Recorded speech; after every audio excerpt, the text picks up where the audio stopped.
Okay everyone, welcome back to another video on the channel today. We're back with another race at Catalunya in Group 3. However, this time, this was taken from Daily Race C last week. Now, in this race, you had to use both compounds of tyres, which opened the race up to more cars being used, and I think it was a lot better. So, I'm starting this race from P3.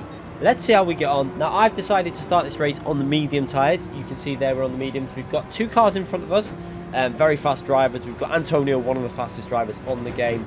We've got Manu in front of us. We've also got Kinetic there behind us in the Porsche, and we've also got Wind there in P5 driving the Lamborghini. So this is much better. We've got three Porsches, a Nissan at the front, and a Lamborghini all in the top 5. So a little bit more variety, and great to see no Subarus as well. Now, the Subaru was obviously the better car for this. I think this was quite early on in the week when we still were figuring stuff out a little bit, but yeah, a really fun week of racing we had here with the mixture of strategies, and you can see straight away in this race I was a little bit dubious about the tyres that they might be on. I decided to start on the race in medium. Now, I expected the top two to start on the medium tyre. However, it's looking at this stage like they may have gone on the hard tyre. You can see the way I'm gaining through the corners. You can see that on the steering lot, and you can see on traction zones that my car is starting to gain, and this is things you need to look out for when you're in a race with strategy.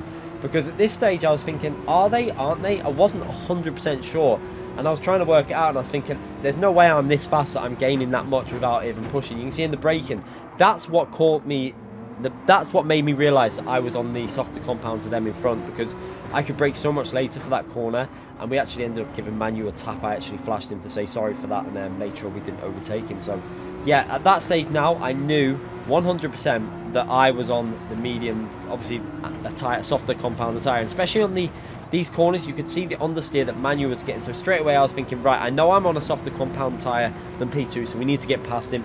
Luckily he picks up a penalty on that final corner, so we're going to go for a move on this straight. It should be a fairly simple one, go to the right hand side. However, we can see that Antonio has pulled away quite a bit in P1, so I was thinking, you know, Antonio could be on the mediums also. However, one thing I know about Antonio is he's a very, very quick driver. And one thing I'll say, it's quite surprising how good that Nissan is looking at the moment.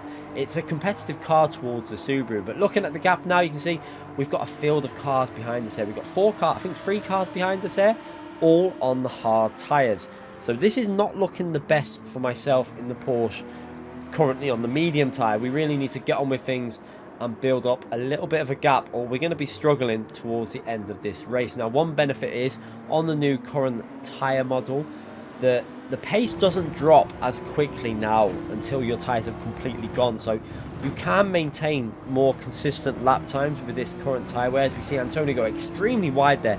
Now, I was convinced that was a penalty because he went all four wheels onto the green Astro, but somehow he managed to avoid that one. I'm not sure what kind of witchcraft he used for that, but he managed to avoid a penalty and got away with that one. But you saw his car was completely off the track limits. But yeah, he gets away with that one, and we're right up behind him. Now, this stage I knew, once we had caught him up this much, I knew that he was definitely on them racing hard tyres, and I realised I need to get past him because this is just holding us off. We probably lost out quite a lot of time. Yeah, we should be doing 39s, 39.7s, 8s, 9s, low 40s at this stage of the race, and you can see we're not going to be doing that. So through the final corner, over the line, let's see what the lap time is going to be, and it's a 40.7.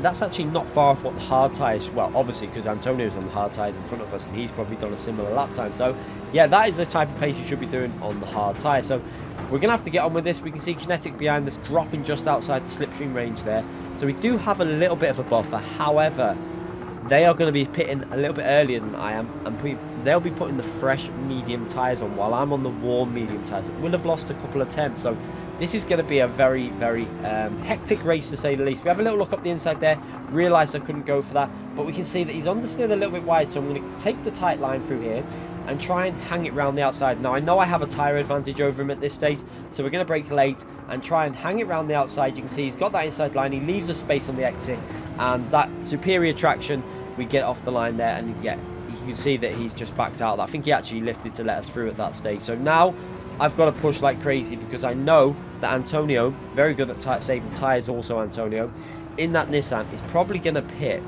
on the end of this lap and do 7 laps on the medium tyre, whereas the Porsche, it was a 4-6 divide. So we're going to skip ahead now to lap 6, after trying to do some solid laps. You can see we managed to increase the pace a little bit, but obviously the tyres were starting to fade at this stage, just about making it through to the 6 laps and into the pits. And now we're going to put the hard tyres on. Now, everyone else has pitted in this race. They've done their stop, but they're on the medium tyres versus me on the hard tyres. Now, we come out the pits, and we can see Antonio in that mirror coming down the straight. He's going down the left-hand side, and as we go into the corner here, you can see that he's just not got the car alongside, and now he's going to be behind us. So now we're going to have to defend like crazy against that medium tyre runner. You can see as we come through here, you can see the superior grip that he had. He actually gives us a bump draft there. He had so much grip. I think he was planning on going around the outside, but he understeered a little bit, and yeah, he went straight into the back of us there and gives us a little bit of a boost. So I think it also picked up a penalty somewhere for a track limit, possibly off the final corner on the previous lap. You can see he's actually got a track limit penalty on the bottom right hand corner. You can see it above his car. So that's going to slow him down ever so slightly in this race, and that's going to give me a little bit of a cushion, because you can see at the moment his car is all over the rear of my Porsche. He's got plenty of grip with their medium tyres, and I'm really struggling to hold him off. We're going to have to do some lines to go really, really defensive and try and just make it as hard as possible. If we want to get a win in this race, we're going to have to make this difficult. Now, the advantage we have here is that Wind was driving the Lamborghini, so he had to do a 5-5 divide. I think if he was doing a 3-7 or a 6-4, he probably would have been a lot closer to this battle, but in the Lamborghini it made it a little bit more difficult for him. And you can see there also we've got Manu and Kinetic behind there. Obviously we managed to build up a little bit of a lead over them, but they are going to be coming back at us towards the end of this race. So going through these final corners now, you can see we've got Antonio just 4 tenths behind. Now that Nissan is going to be a lot quicker on this final corner compared to the Porsche with versus hard tyres. So we're going to go to the right hand side of the track, then going to go back over to the left to try and break that slipstream a little bit. And you can see that we've got just about enough of a gap to not really worry about going defensive into turn 1. So we're okay for this corner, but we are going to have to think defensive for the next few corners. So making sure that one thing I don't want to do is open up a gap anywhere. So we're going to take a nice tight line to this corner here, lift, let it coast in, and then get on the throttle to try and get a strong exit. The exit off that corner was so important that we didn't give an opportunity for an overtake into this right hand corner. Luckily we've got enough of a gap there, and again for this corner going to have to keep it nice and tight there so he doesn't think about going up the inside. You see him getting very close in the mirror there, but luckily again not able to go up the inside. And again for this left hand corner, he's not close enough to really throw one up the inside, so we're going to be able to defend from him there. Now it's all about the chicane. Now the Porsche was pretty strong through this corner, so even though we're on the hard tyres, we should be okay on the exit of this corner. Now one advantage we do have in this fight that we've got against Antonio is that he pitted on the end of lap 3, so every lap that we manage to hold him off is a lap that our hard tyres are going to be getting closer in performance to his medium tyre. Now you can see going through the reference there for our lap time, we're not massively off. We're looking like we're going to get a 1:40 still, as Antonio manages to get his car up the inside there, but he just can't get on the throttle early enough. He possibly could have gone up the inside there. I do think Antonio was being very, very fair here. I think he could have been a little bit more aggressive if he really wanted to, but Antonio is a very clean, fair driver, so I'm sure, you know, if he really wanted to, he could have got a little bit feisty and maybe have gone for a move a bit more aggressively. But you can see getting a little bit of understeer now out of that Nissan. His tyres are obviously fading a little bit.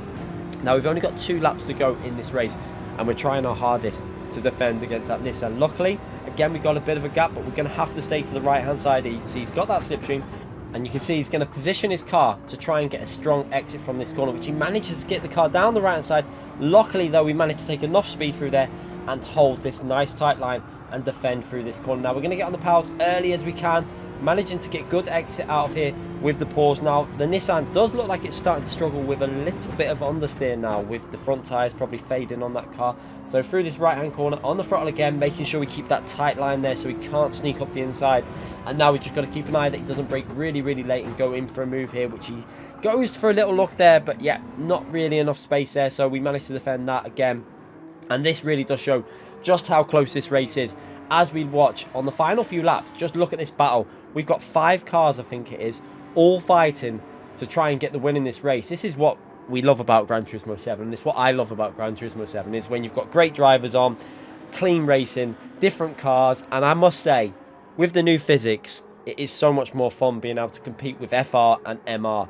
Now, we do need a few BOP tweaks here and there, maybe some other changes with weights of cars to affect tyre wear and stuff like that. But Gran Turismo 7 is heading in the right direction, as we see, again, Antonio trying to go around the outside there. We managed to hold him off on that corner, and now we're heading into the final lap. The final lap that we've got to try and hold off this group of chasing medium tyre runners with the hard tyres on the Porsche. Can we make this work and take the win in this race? So straight away, going over to the right-hand side of the track, trying to defend from that slipstream. We're going to stay to the right all the way here. We're not going to let him get up the inside. You can see that Nissan has that extra pace, although his tyres are going to be fading now. He's trying to do the 7-lap stim. His tyres will be fading on this lap. On my car, the hard tyres are still reasonably good. We managed to just about hold on to that position, getting aggressive with the defence, but it was a fair defence there, making sure that he couldn't take that car around the outside. And again, you can see the understeer that his car's getting in that mirror. You can really see it's starting to wash off on the front end, and that is what's good now for the rest of this race. Can we manage to just keep it smooth, get on the throttle nice and early? Again, make sure we take the lines. That's going to make it really difficult. Again, we get quite a strong exit off there, and we're too far ahead for him to go for a lunge up the inside here. So again, down to first gear and just try and get on the throttle nice and early from this corner. Again, the Porsche very, very strong from the exit there. But you can now see in that bottom right hand corner on the replay camera just how close this race is. We've got 5 cars pretty much within 1 second of each other on a daily race, and all pretty much top split drivers in this battle here. We've got a real competitive race going on here.